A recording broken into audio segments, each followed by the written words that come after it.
welcome to Qatar 365, the show that offers a unique outlook on Doha and the local neighbourhood. I'm Miranda Ratti, and in this episode, it's all about art. We'll take a look around the brand new museums and exhibitions springing up across the country. Coming up, we pay a visit to Qatar's Arab Museum of Modern Art, which is celebrating the Middle East, North Africa and South Asia region. And art in Qatar as you've never seen it before, from the Museum of Islamic Art to plans for 2 brand new museums. We're in the midst of the World Cup tournament, and one of the non-football draws for many visitors is a new exhibition at Mathaf. Just steps away from the Education City Stadium, the Arab Museum of Modern Art recently unveiled 4 contemporary exhibitions. And we sent Adil Halim to check them out. When you look from far, you see white paper, but when you get closer, you can see forms, people, and kind of drawing, which has been done by hand, engravings. In fact, they are the photos of the wedding of my brother. To see the photos Taysir Batniji is talking about, you need to look beneath the surface. The Palestinian artist says the death of his brother in 1987, at the beginning of the first Intifada, just 2 years after his wedding, deeply affected him. This notion of disappearance has marked my work, among other notions like displacement, identity, memory, etc. Because all these notions are drawn from my experience as Palestinian. So I think as any artist of the world, you get your, let's say, inspiration, or you try to bring in my work what the context you are living in or you are dealing with. But Niji's exhibition, No Condition is Permanent, at Mathaf, Arab Museum of Modern Art, is dedicated to his 25-year career, heavily influenced by his own struggles and life experiences. He has a lot of very poetic installation that attempts at telling the absurdity of the situation for someone like him who continuously tries to go back to Palestine without success. With 4 new and very different exhibitions, the idea is to show there is not a singular Arab voice or perspective. Sophia Al-Maria had an interesting path to her debut showcase at Mathaf. The Qatari-American artist worked at the museum from 2007 to 2011 and has now returned as a curator. It's profoundly surreal to have worked in an institution, not considered myself an artist, and not being considered an artist by anyone else, and then to return over a decade later with a show. It feels like a dream. Al-Maria's Invisible Labor's Daydream Therapy is her first solo museum exhibition in the Middle East. My hope with this show was to expose the labor that is often invisible behind art making, but also the labor that is often invisible in the hotels, in the various municipal works that are happening all the time in every city around the world. The third exhibition space is dedicated to One Tiger or Another, where curators Tom Eccles and Mark Rapolt combine historical artifacts with contemporary art. It's part of Mathaf's new initiative called Mubayat Qatar. Beginning in 2024, the country will transform into a home for contemporary Arab art every 4 years. It's part of Qatar Museum's Years of Culture initiative.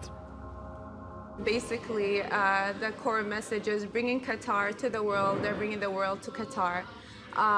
We build cultural bridges. We come together, under the pillars of culture, which may fall under, fashion, arts, culinary arts, film, literature, science, building bridges of culture to bringing people together. Across the Mathaf parking lot, the Majaz Gallery celebrates the work of local and regional artists who emerged from the Doha Fire Station Artist in Residence program over the last 5 years. While all eyes are on Qatar during the FIFA World Cup, the Gulf state aims to share that spotlight with neighboring MENASA countries, comprised of the Middle East, North Africa, and South Asia. So exhibits like this are designed to strengthen the ties between these nations. The people that live here in this part of the city, all of them can find themselves somewhere, like somebody can read Bangla, somebody reads Hindi, Arabic, Urdu. Traditional Indian and Pakistani truck art is being painted on murals on building walls in Al Mansoura. Truck art primarily started like in 1920s when these Bedford trucks were like imported by the British. After the partition, we had our own style, and Pakistani kept very close to their own style. I think they really celebrate trucks, and they've been painting trucks for like weeks and months, while in India the trucks need to just kind of be out on the second day, so it needs to be much quicker. So Pakistani truck art is extremely detailed, as you see here, and Indian truck art is a bit more graphic, a bit more quicker, but also really beautiful. Back at Mathaf, the largest collection of modern and contemporary Arab art in the region, the hope is 4 simultaneous exhibitions will help widen the audience that visits museums. It's really important to have a public space that can gather the general audience, but also students, artists, and it's a platform to support the artists and artistic production. So it's a whole ecosystem in which Mathaf is one of the players. A player that caters to different interests and is trying to make art an integral part of the larger society.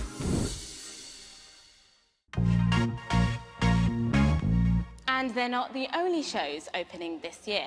Qatar Museums has launched a whole raft of fresh art content, including more than 200 artifacts from the forthcoming Lusail Museum.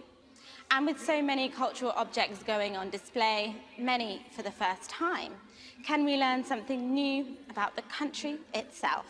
Let's find out. This is Tales of a Connected World. It's a snapshot of the vision for the upcoming Lusail Museum, from ideas for its architectural design to rare historical pieces of work. It starts first with a gallery about uncovering Orientalism, since the major collection of the museum was established based on the Orientalist art of the 19th century artists from Europe who traveled to the East. The exhibition contains a range of works from the Lusail collection, all reflecting on the themes of movement, identity and exchange. There are sculptures, paintings, and even props from 20th century films, including Antony and Cleopatra. The size of the exhibition is not more than maybe 22%, okay, of the main museum. It just gives an idea about what kind of themes that we are exploring through the collection. While the construction for Lusail Museum is set to begin in 2023, Tales of a Connected World still manages to take the visitor on a journey, from archaeological remains of the early site to models of the new museum, housed in a city that's been designed for the 2022 World Cup. Another museum in the works is the Art Mill, which also has its own preview exhibition. The Art Mill Museum exhibition is taking place in 2 separate locations. Here, Al Najada Heritage House, and here, Qatar's old flour mills. And it's this second site that will eventually be the museum's permanent home, but that won't be ready until 2030. Actually, this exhibition isn't about an existing place, it's a concept. And so the whole premise of this exhibition is how do we share a concept with the public? And the best way we saw is to collaborate with Zad Holding, which is the company that is running the flour mill, and to ask them for a little bit of their warehouse space in order for people to really take a look into what the mill looks like today, and when they come back in 8 years' time, in 2030, what it might look like in future. The flour mills are an integral part of the local culture, and they really are showcased here. You can hear the sound of machines working and watch videos of bread being made. And these bags filled with flour have become part of the structural space. 7 artists were commissioned to demonstrate the kind of pieces that will eventually have their permanent home here. It's not just paintings. There are film equipment, there's photography, there's fashion, there's design, there are cars. So the collection encompasses so many different things and so many different varieties of objects that touch on the concepts of modern and contemporary art, and it's a glimpse into what is to come. And while much of the focus was on upcoming museums, perhaps the country's most famous artistic space, the Museum of Islamic Art, recently relaunched with an expanded vision.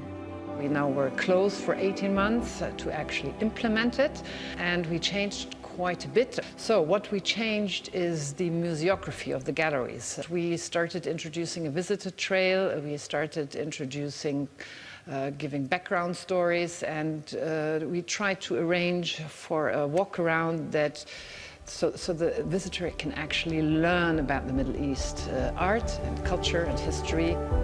The idea is to connect the many different strands of Islamic history and to provide context for the content in each gallery. We wanted the visitors to have engaging and enjoyable visit at the galleries, but also learn and explore about Islamic art, history and culture. And what we have done is that we have dedicated 2 galleries. One gallery is about the importance of learning in Islamic society, and also we have dedicated a full gallery about the science in Islamic history. The arrival of the World Cup has provided the impetus for Qatar to produce an entirely new art and cultural programme, including a Desert Rose Symphony composed by Malek Jandali and inspired by the National Museum. It all comes under the banner Qatar Creates, which makes the country's intention clear: to solidify its role as a cultural hub in the region.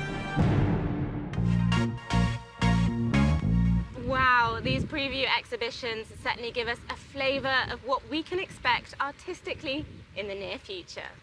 And that is all we have time for on this episode. But as always, if you have any questions, just reach out via our hashtag Qatar365. Thanks for watching. Do check out Euronews.com for more.